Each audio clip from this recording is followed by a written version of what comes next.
ছাদ বাগানে মিষ্টি আলু চাষাবাদ কথাটা শুনতে কিছুটা অন্যরকম মনে হলো, এটাই সত্যি।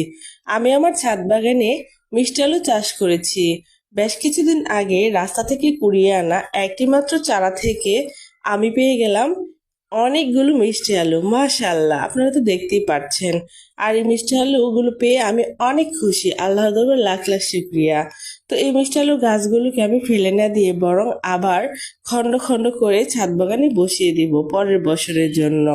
আমার এগুলো করতে ভালোই লাগে।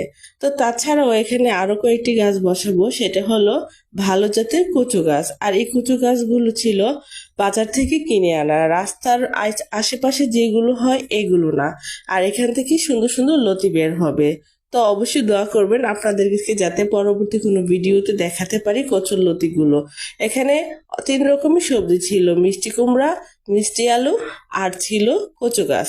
তো এগুলো আজকের জন্য আমি বসিয়ে দিলাম। বেশ কিছুদিন পর এদের অবস্থা অনেক ভালো হয়ে যাবে, আর অবশ্যই আপনাদেরকে দেখাবো। আর এখন আমি মিষ্টি আলুগুলোকে ভালো করে পরিষ্কার করে নিচ্ছিলাম। আর এগুলো নিয়ে আমি এখন ঘরে যাব। এ দেখে আমার খুব ভালো লাগছে, মনে হচ্ছে আমি সত্যিকারে কৃষক হয়ে গেছি। তো ভালো থাকুন, সুস্থ থাকুন, আল্লাহ হাফিজ।